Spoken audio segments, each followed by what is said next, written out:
Hi, this is Amanda Elo'esh, your Urban Indigenous Priestess, coming to you from Northern California.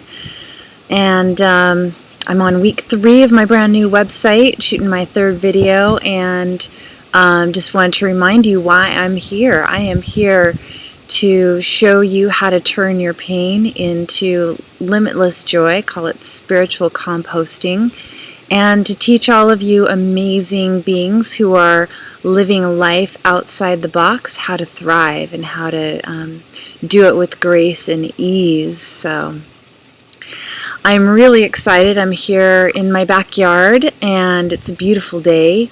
And I'm really excited because I had created a website a while ago based on an oracle that I wrote called the Go Ask Alice Oracle, Wisdom from the Land of Wonder.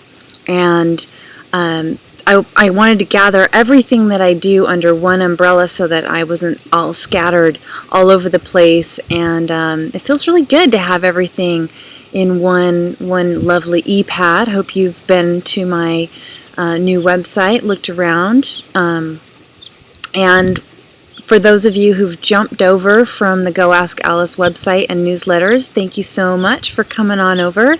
And for those of you who don't know anything about my oracle, I'm so excited to share it with you. So I've never done this live before. I just wanted to give some of you who are new to the Go Ask Alice oracle a little background. So I think it was 2008. In 2008, I was doing some conscious dream work in a class, and we were given the assignment to have an intentional dream. And that night, before I went to bed, I went to a party of a friend, and it was an Alice in Wonderland party.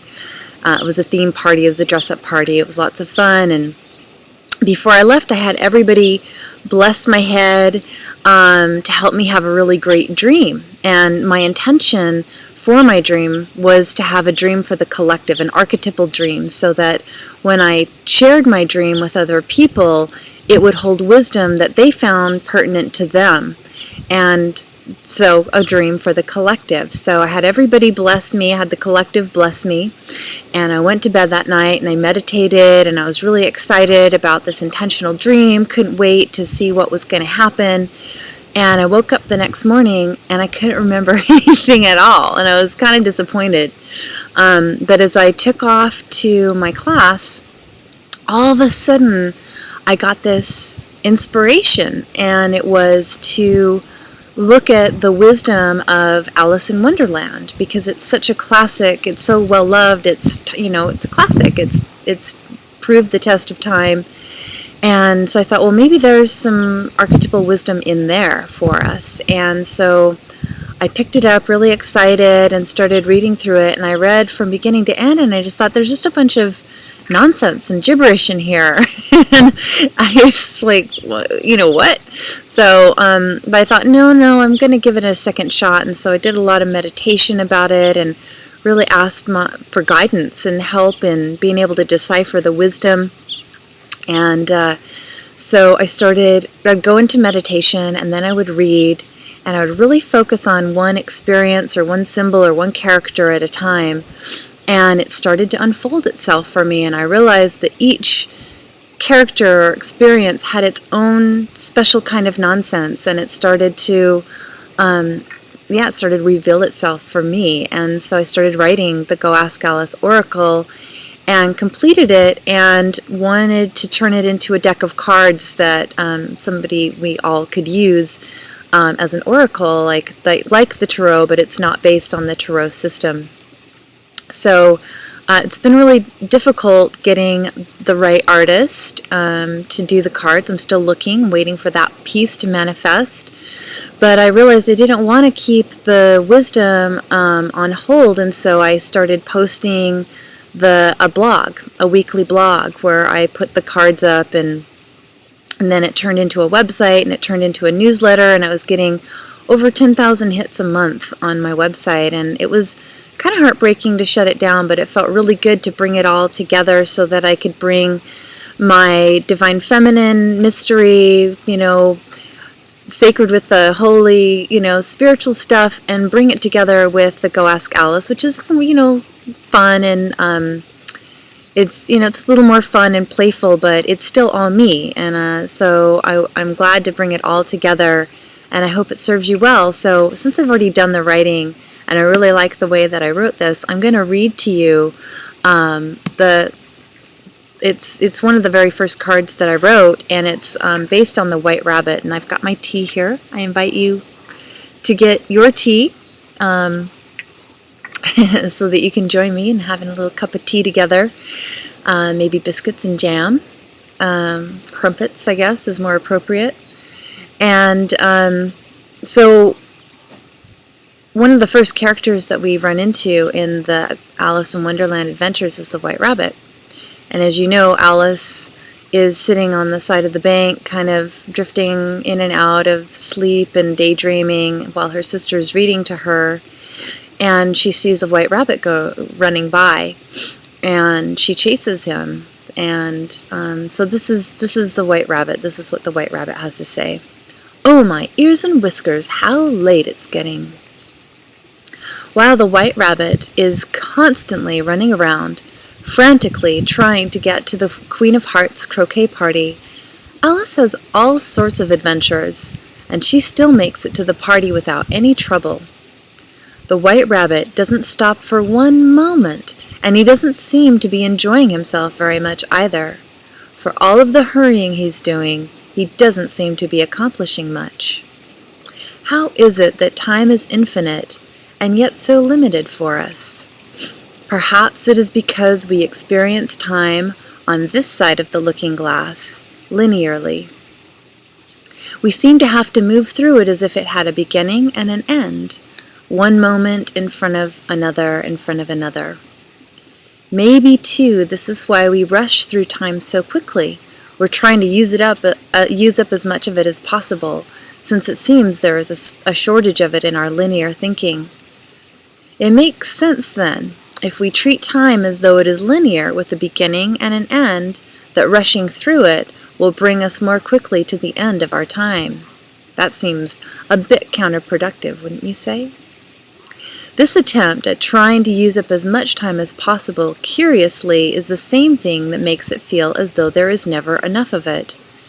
Instead of trying to skip ahead in the timeline to have enough of it, the key to finding the endless nature of time, just maybe, is to be as still as possible, experiencing time not linearly, but as a vast, expansive, and limitless moment without end. How do you do that? We'll talk about it in a minute. If you consciously invite time into your experience and spend some time getting to know it, you might be able to have your way with it. The act of meditation itself, especially at first, is an exercise in transmuting our experience of time. How long 3 minutes can seem if all there is to do is breathe and sit and let our thoughts go. That is one purpose of meditation, to be able to experience the vastness of time. If we had limitless time, we could achieve anything, and it is in the precious, undiluted moments of complete stillness, there's a hawk flying over, that time stops and we become limitless. Are you trying to cram too much into every moment? I know that I do, even though I have this lovely oracle to remind me otherwise. Or are you finding yourself trying to move through the moments of your life too quickly to get to the next one? If so, this card, the White Rabbit, is telling you that it is essential for you to stop each day to just sit with time and get to know it one-on-one and create a personal relationship with it, so that you may be able to work with time to accomplish manifesting your dreams. Time can be your greatest ally if you've put the effort into getting to know how it operates. So I've written some meditations to go along with each of these cards, and so I'm going to read this meditation for you. I invite you to get really cozy, close your eyes, or keep a soft gaze on something in front of you. If you have an altar or you're out in nature, that's great. This is the first meditation. Sit comfortably with a straight spine. Allow your whole being to experience time with no beginning and no end.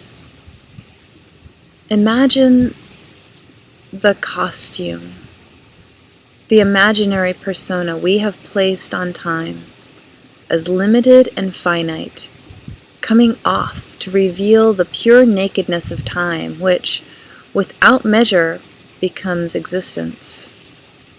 Allow yourself to continue to sink deeper and deeper into this experience, and allow yourself to become lost in this moment.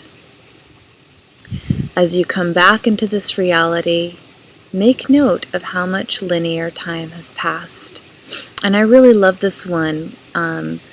It helps me when I think I don't have enough time, and I just sit for a moment and allow myself to really drop in how much time there is when I'm very, very present. And it can bring up a lot of impatience, especially if I think I have to rush to something else. But I encourage you to try this one.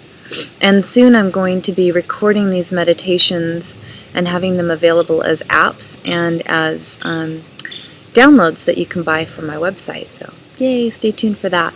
You can listen anytime. I'll take you on a journey. This is the second meditation. Sit comfortably with a straight spine again, noticing the time before you close your eyes, and then just focus on your breath. As a thought might come up to distract you, allow it to slip away. If you notice that you've gotten caught up in a thought, gently return to the breath. As soon as you've been able to really dwell with the breath without any other thoughts, allow yourself to enjoy this space for as long as possible. Before you open your eyes, make a guess at how long you were sitting and see how close it is to the actual time. And again, this is another great opportunity to really connect in, start having a dance with time. It really is interesting how when we're doing something we really love, sometimes the time can pass really slowly or it can pass really fast. Sometimes when we do something we really don't like, it can drag on forever. And I used to joke that if I ever found out that I had one day left to live, I would go into the office because it would turn into an eternity. Anyway, so I continue. You can also see the white rabbit as a catalyst or a gatekeeper into the otherworldly. So this is another interpretation of the symbology of the white rabbit. He can be a gatekeeper into the otherworldly.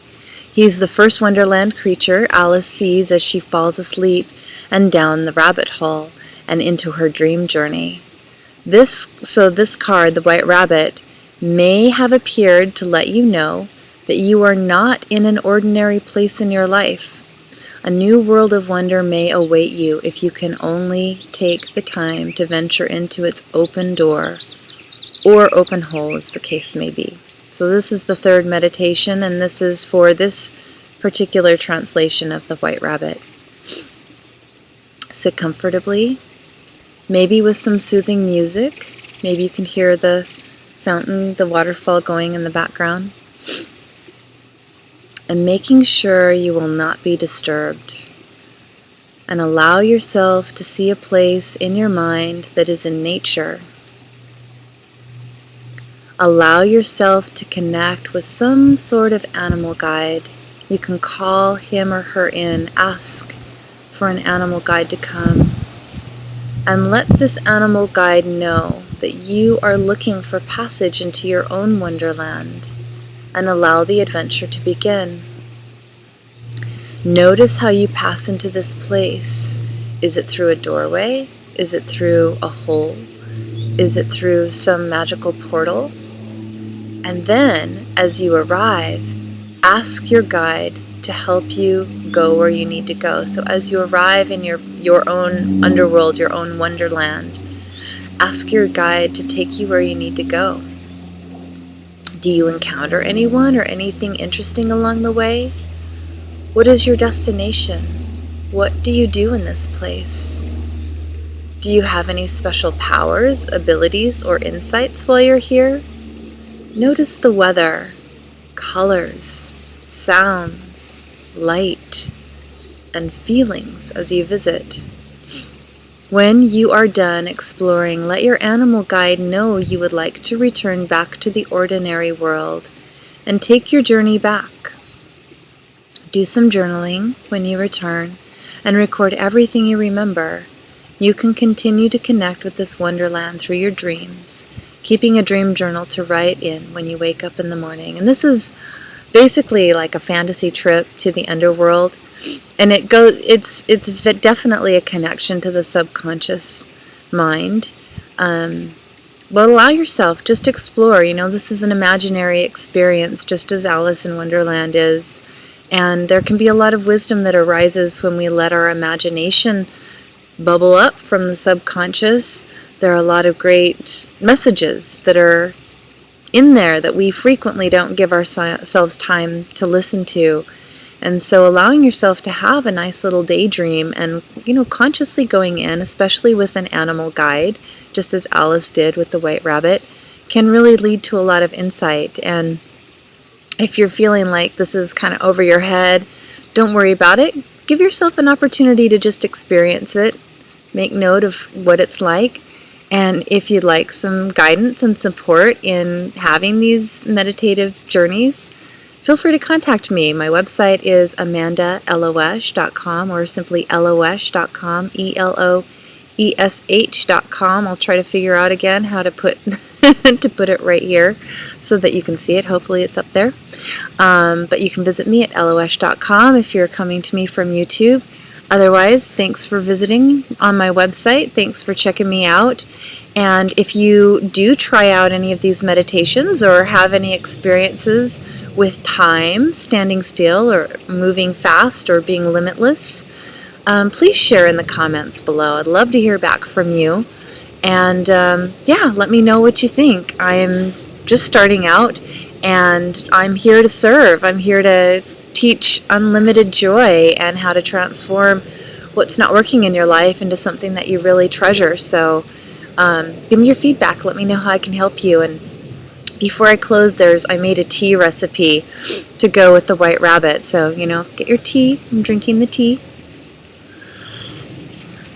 Tasty. So, my recipe for the white rabbit meditation is to slow down more and be in the present moment. 2 tablespoons of skullcap, 2 tablespoons of lady's slipper, 3 tablespoons of oat straw, 1 tablespoon of spearmint, and 1 teaspoon of thyme. There's the hawk again. Put it in a teapot or coffee press and add just boiled water and let it sit for 3 to 5 minutes before serving. Feel free to add honey or other natural sweeteners. And I like to put stevia leaf in with the other herbs so that it's naturally sweetened without any sugars. Anyway, I hope you've enjoyed. Again, feel free to leave your comments. I'm so glad that you've been here with me today. And tune in next week. I'll be back with more from the Divine Feminine, from Go Ask Alice, and broadcasting live from, recorded now, from Northern California. Until then, remember the divine within you.